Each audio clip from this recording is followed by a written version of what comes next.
شیر کی ایک دن کی زندگی گیدڑ کی 100 سالہ زندگی سے بہتر ہے۔ جی ہاں، میں آج آپ کو بتانے جا رہی ہوں 18ویں صدی کے ٹیپو سلطان کے بارے میں۔ تو چلیے شروع کرتے ہیں۔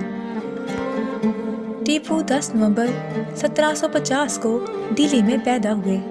ان کے والد کا نام حیدر علی تھا اور والدہ کا نام فاطمہ فخر النساء تھا۔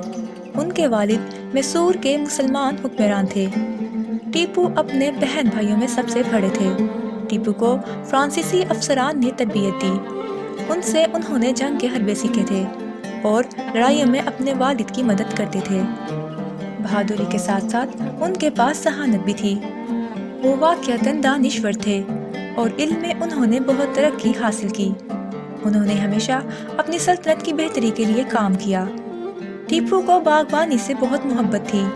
ان کے والد اور انہوں نے بنگلورو میں 40 ایکڑ پر لال باغ بوٹینشیل گارڈن قائم کیا۔ ٹیپو لوگوں کے حق میں انصاف پسند اور پرسکون تھے۔ وہ انقلاب پسند تھے اور اپنی سلطنت کی آزادی پر یقین رکھتے تھے۔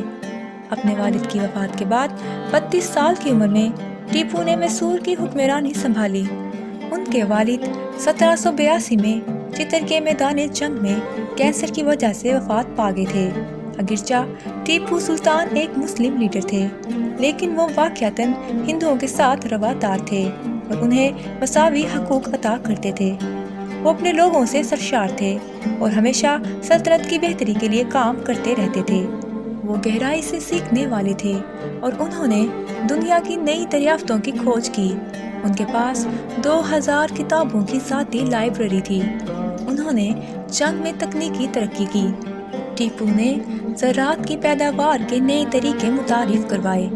اپنے والد کی طرح ٹیپو سلطان نے بھی انگریزوں کے ساتھ مقابلہ کیا، جو ہندوستان کا کنٹرول سنبھالنا چاہتے تھے۔ انگریزوں کے پاس ٹیپو کے مقابل کا کوئی نہیں تھا۔ ٹیپو ایک عقل مند حکمران تھے، جنہوں نے اتحادیوں کو انگریزوں کے خلاف ڈٹ جانے کے لیے تیار کیا۔ ان کا یہ عمل انگریزوں کے لیے قابل قبول نہیں تھا اور انہوں نے فیصلہ کیا کہ انہیں جلد ہی ٹیپو کا اتحاد دوسروں کے ساتھ توڑ ڈالنا چاہیے۔ وہ کسی حد تک اس میں کامیاب ہو گئے۔ ٹیپو نے فرانسیسی، افغانستان اور ترکی کے ساتھ اتحاد کیا۔ دوسری طرف انگریزوں نے حیدرآباد کے مراٹھوں اور نظام کے ساتھ اتحاد کیا۔ انگریز ہندوستان پر کنٹرول چاہتے تھے، لیکن ٹیپو سلطان ان کے راستے میں بڑی رکاوٹ تھا۔ میسور پر قبضہ کرنے کے لیے 1783 میں انہوں نے بنڈور اور منگلور پر حملہ کیا، لیکن ٹیپو نے اسے ناکام بنا دیا۔ پھر انہوں نے بنڈور کا سفر کیا اور اسے بحال کیا اور بعد میں منگلور گئے اور اسے بھی بازیاب کرا لیا۔ اس موقع پر فرانسیسی اور انگریزوں نے ورسائلز کا معاہدہ کیا اور ٹیپو انگریزوں کے خلاف جنگ میں تنہا رہ گئے۔ اس وجہ سے وہ لڑنے سے باز نہیں آئے۔ پھر 1784 میں انگریزوں اور ٹیپو سلطان نے امن معاہدے پر دستخط کر دیے اور اینگلو میسور جنگ ختم ہو گئی۔ اس سے مراٹھوں کو حسد ہوا اور انہوں نے نظام کے ساتھ اتحاد کیا، میسور پر حملہ کیا، لیکن ناکام ہو گیا۔ 1787 میں ٹیپو اور پیشوا کے مابین امن معاہدہ ہوا۔ 1790 میں تیسری اینگلو میسور جنگ شروع ہوئی۔ سرنگاپٹم میں ٹیپو کو شکست دی۔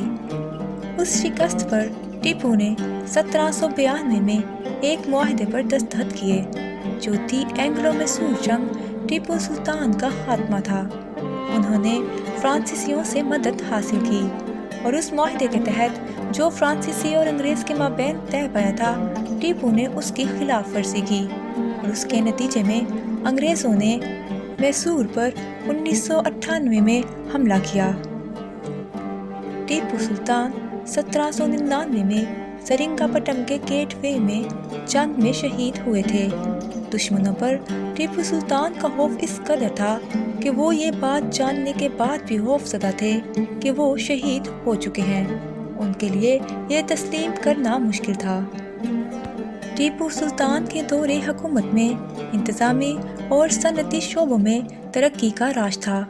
ٹیپو نے سکے میں جدت طرازی کی، فرق اور قسمیں متعارف کروائیں۔ انہوں نے محصول کی نئی تکنیک متعارف کروائی، جس کی وجہ سے ریشم کی پیداوار میں اضافہ ہوتا ہے۔ وہ راکٹ میں اپنی شراکت کے لیے جانے جاتے ہیں جو جنگ میں استعمال ہوتے تھے۔ ٹیپو نے آئرن کاسٹ راکٹ بنایا جو انگریزوں کے خلاف استعمال ہوتا تھا۔ وہ ایک وقت میں 5 راکٹ استعمال کرتے تھے۔ ان کے راکٹ میں لوہے کے ٹیوب استعمال ہوتے تھے۔ راکٹ پکڑے گئے اور بعد میں انہیں لندن کے رائل آرٹلری میوزیم میں دکھایا گیا۔ ان کے دور میں معیار زندگی بلند تھا، میسور معاشی طور پر مستحکم تھا۔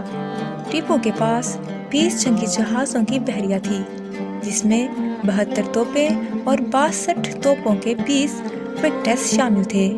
ٹیپو نے بینکنگ نیٹ ورک قائم کیا۔ انہوں نے منڈیا میں کرسچین رات ساگے ڈیم کی بنیاد رکھی اور لونی شمسی کیلنڈر بھی پیش کیا۔ تو دوستو، آپ نے ان سے کیا سیکھا یہ آپ مجھے بتائیں گے، اور اگر میں بیان کروں تو میں نے یہ سیکھا کہ خود کو اس قابل بناؤ کہ آپ اکیلے سب پر بھاری ہو۔ کوئی آپ کے ساتھ ہو نہ ہو، لیکن آپ خود کے ساتھ ہو، اور آپ کو خود پر اور اس بات پر پورا یقین ہو کہ کچھ چیزیں اندھیرے میں چمکنے کے لیے بنی ہوتی ہیں۔ تو میرے پیارے دوستو، ملتے ہیں کل اگلی کہانی کے ساتھ۔ تب تک اپنا خیال رکھیے گا۔ اللہ حافظ۔